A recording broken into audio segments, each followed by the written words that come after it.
నమస్తే బ్రదర్, ఎలా ఉన్నారు? ట్రోలింగ్ అంటే ఇది ఇలా ఉంటుంది. అది గుర్తు చేసినందుకు ట్రోలర్స్ అందరికీ థ్యాంక్స్ చెప్తున్నారు జనాలంతా. అంటే బాస్ గురించి సోషల్ మీడియాలో జరుగుతున్న ట్రోలింగ్ గురించి మీకు తెలిసిందే. తొక్కేస్తాడు, తొక్కేయమంటావా, తొక్కదీస్తా, ఇలాంటివన్నీ పెట్టేసి విపరీతంగా ట్రోల్ చేస్తున్నారు.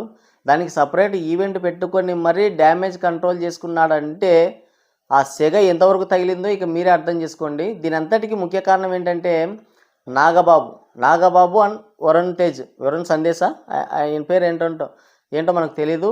ఈ ఈ హీరోలంతా దాదాపుగా ఎంతమంది ఉన్నారో, ఒక 1000 మంది ఉన్నారేమో, మనకైతే క్లారిటీ లేదు. ఎవరి పేరు ఏంటో కూడా మనకు తెలియదు. ఈయన 999 హీరో అనుకుంటాను, వరుణ్ తేజ్ అంటే. సో ఇంతమంది ఒకే ఫ్యామిలీ నుంచి ఇంతమంది హీరోలు వస్తే మనకు ఎవరని గుర్తుంటారు? సో ఈ వరుణ్ తేజ్ నటించిన కొరియన్ కనకరాజు సినిమాలో సీనియర్ ఎన్టీఆర్ని ఇమిటేట్ చేశారు. ఇమిటేట్ చేస్తే ఓకే, ఎవరినైనా ఇమిటేట్ చేసుకోవచ్చు. అలా అంటే ఎంఎస్ నారాయణ గారు చాలా సినిమాల్లో చాలామందిని ఇమిటేట్ చేశారు. బాలకృష్ణని, రజనీకాంత్ని, చిరంజీవిని, ఎన్టీఆర్ని, మహేష్ బాబుని, ఇలా అందరినీ కూడా ట్రోల్ చేశాడు. ఇమిటేట్ చేశాడు, ట్రోల్ అని చెప్పుకోవచ్చు, రెండు చెప్పుకోవచ్చు. వాళ్ళు ఏంటంటే సినిమా రిలీజ్ అయిన తర్వాత అందులో కంటెంట్ కనబడింది. సినిమా రిలీజ్ అయిన తర్వాత అందులో కామెడీ పరంగా ఇమిటేట్ చేశారనమాట. కానీ వీళ్ళు ఏంటంటే సినిమాలో ఇమిటేట్ చేసుకున్నారు సీనియర్ ఎన్టీఆర్ని, తర్వాత సినిమా పైన హైప్ రాలేదు. ఇంకా అంటే లాస్ట్ వచ్చిన మట్కా సినిమాతో 40 కోట్ల వరకు లాసులు పెట్టాడు ఈ వరుణ్ తేజ్. సో తర్వాత ఇంకా ఆయన సినిమాలంటే జనాలకి అంత ఇంట్రెస్ట్ లేకుండా పోయింది. అసలు ఆ సినిమాని మామూలుగా ఈ మట్కా సినిమాని కంప్లీట్గా చూసిన వాళ్ళకి పెన్షన్ ఇవ్వాలి, కనీసం వాళ్ళకి ఏదన్నా ఒక చిన్న అవార్డు ఇవ్వాలి, ఈ భాస్కర్ అవార్డు అన్నా ఇవ్వాలి వాళ్ళకు. అంటే అంతసేపు ఆ సినిమా భరించినందుకు ఆ రేంజ్లో ఉంటుంది. లాస్ట్ అయిన ప్రీవియస్ మూవీస్ చూసుకుంటే గాంధీవదారి అర్జున, గని, వాలంటైన్, మట్కా, ఈ సినిమాలన్నీ కూడా ఒకదాన్ని మించి మరొకటి ఫ్లాప్ అయింది. లాస్ట్గా ఈ మట్కా సినిమా అయితే 40 కోట్ల వరకు లాసెస్ తీసుకొచ్చింది.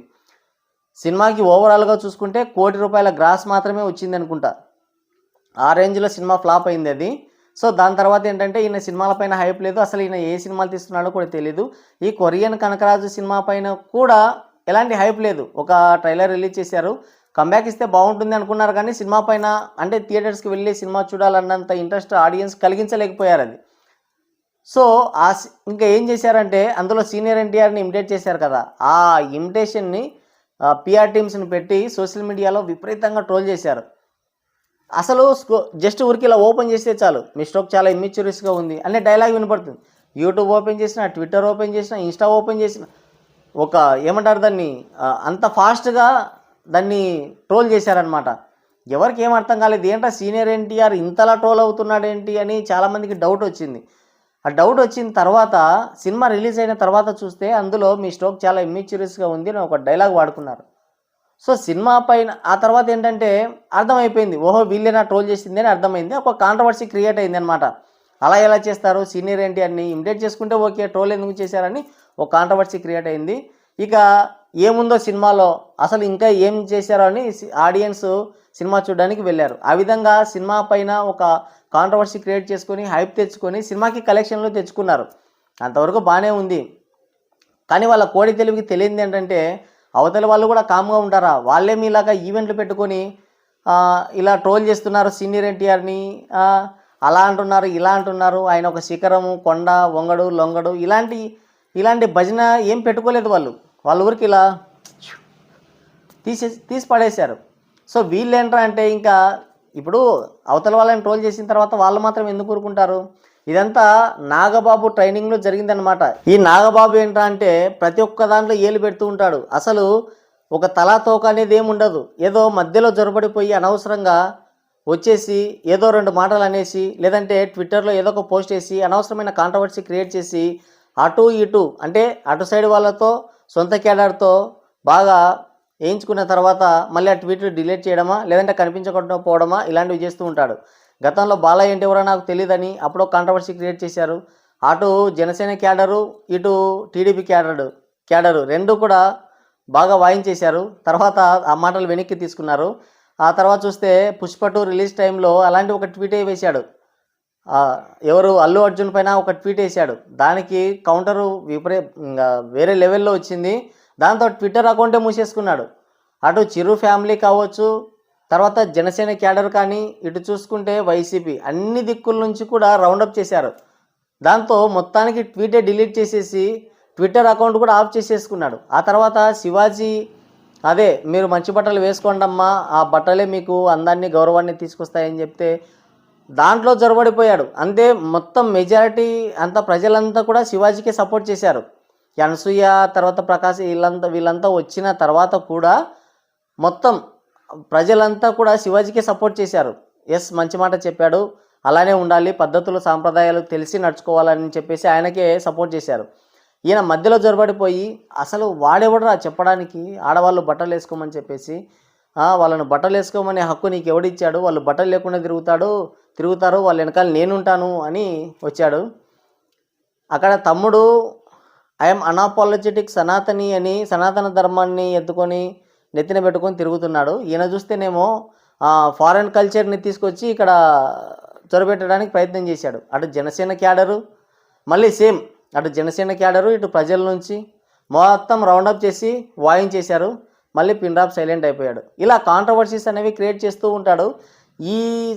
ఇదేదైతే ఉందో మెగాస్టార్ చిరంజీవి పైన ఈ ట్రోల్ ఏదైతే రావడానికి ట్రోల్ ఏదైతే వచ్చిందో దానికి ముఖ్య కారణం నాగబాబు. సో ట్రోల్ అంటే ఇలా ఉంటుంది, తట్టుకోలేకపోయారు. జస్ట్ ఒక వారం రోజులకే షివరింగ్ అయిపోయారంతా. బాగా కాలినట్టుంది. ఈవెంట్ పెట్టుకొని దాన్ని కంట్రోల్ చేయడానికి ప్రయత్నం చేశారు, అది కూడా బెడిసి కొట్టింది. సో కంట్రోల్ చేయకముందు ఎంతైతే ట్రోలింగ్ జరిగిందో కంట్రోల్ చేయడానికి వచ్చిన తర్వాత దాన్ని మించి ట్రోలింగ్ అయితే జరుగుతుంది. ఇది కనీసం అంటే రేపు టాక్సిక్ సినిమా వచ్చిన తర్వాత ఏమన్నా కొంచెం తగ్గొచ్చేమో తెలీదు. చూద్దాం ఏం జరుగుతుందో. మళ్ళీ ఈ లోపల ఎవడో కూడా పెంట పెడతాడేమో చూద్దాం. సో ఇలా అంటే ఒక వారం రోజులకే ట్రోలింగ్ చేస్తే మీరు తట్టుకోలేకపోతే పుష్ప 2 రిలీజ్ టైంలో సినిమాని బ్యాన్ చేస్తాం, సినిమాని ఆడనివ్వకుండా చేస్తాం, అల్లు అర్జున్ ఎలా హీరోగా మెలుగుతాడో చూద్దాం అని చెప్పేసి బహిరంగంగా సవాళ్ళు చేస్తుంటే మెగా కాంపౌండ్ నుంచి కనీసం ఒక్క ట్వీట్ కూడా రాలేదు. అంటే మావోడు మీరు అలా చేయకండి, లేదంటే మేమంతా ఒకటేని కానీ ఒక ట్వీట్ కూడా రాలేదు. విపరీతంగా ట్రోల్ చేశారు.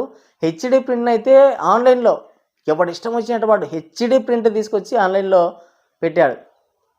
తర్వాత దేవర సినిమాకి చూసుకుంటే దేవర సినిమాకి కూడా భయంకరంగా ట్రోల్ చేశారు. ఏది ఆచార్య సినిమాని అడ్డు పెట్టుకొని కొరటాల శివని అడ్డు పెట్టుకొని నువ్వు ఆ సినిమాని అలా అంటావా, ఎవడి పని వాడు చేసుకుంటే ప్రశాంతంగా ఉంటుంది అంటే చిరంజీవి అందులో వేలు పెట్టాడనే కదా దీని అర్థము అని చెప్పేసి నీ సినిమాని బ్యాన్ చేస్తాం, నీ సినిమాని ఆడనివ్వకుండా చేస్తామని చెప్పేసి కొరటాల శివని అడ్డు పెట్టుకొని దేవర సినిమాని తొక్కాలని చూశారు. విపరీతమైన ట్రోల్స్, అసలు ట్రోల్స్ ఎక్కడి నుంచి వస్తున్నాయో కూడా ఎవరికి తెలియదు. ఆ రేంజ్లో ట్రోల్స్ అయితే జరిగాయి.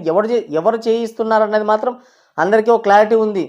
కానీ ఆ ట్రోల్స్ ఎక్కడి నుంచి, అసలు ఎంతమంది అని, అసలు ఒక్కడా ఇద్దరా, వందల వేల మంది పిఆర్లు పనిచేస్తూ ఉంటే ఎన్ని అని కంట్రోల్ చేస్తారు. విపరీతమైన నెగిటివిటీ, సినిమా రిలీజ్ అంటే ఆ బెనిఫిట్ షో చేశారు. అసలు ఇంటర్వెల్కే బయటకు వచ్చేసి సినిమా బాగోలేదని చెప్పి మిక్స్డ్ టాక్ని అయితే స్ప్రెడ్ చేశారు. సో వాళ్ళ అదృష్టం బాగుండి పుష్ప 2 అలాగే దేవర 2 రెండు కూడా దేవర 2 సినిమాలు కూడా బ్లాక్ బస్టర్ హిట్లు అయ్యాయి. పుష్ప 2 సినిమా ఇండస్ట్రీ హిట్ అయింది అంటే వాళ్ళ అదృష్టం బాగుంది, కాస్త వాళ్ళకి ఫ్యాన్ బేస్ ఉంది, స్టార్డమ్ ఉంది, దానివల్ల సినిమా కథలో కాస్త దమ్ము ఉంది, దానివల్ల సినిమాలు అయితే గట్టెక్కాయి. లేకపోతే పరిస్థితి ఏంటి అంటే ఆ రేంజ్లో ట్రోల్ చేశారు. ట్రోలింగ్ అంటే ఇలా ఉంటుంది. సో అవతలి వాళ్ళు ఎంత పెయిన్ అనుభవిస్తారో ఇప్పుడు మన దాకా వస్తే కానీ మనకు అర్థం కాలేదు. ట్రోలింగ్ అంటే ఇలా ఉంటుంది.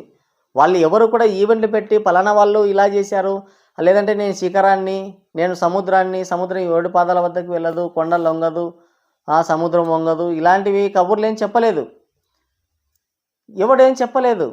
సో ట్రోలింగ్ అనేది మన దాకా వస్తే ఇలా ఉంటుంది, ఇది ట్రోలింగ్ అంటే అని మాట్లాడుకుంటున్నారు జనాలు. మరి దాని గురించి మీరేమంటారో కింద కామెంట్ చేయండి.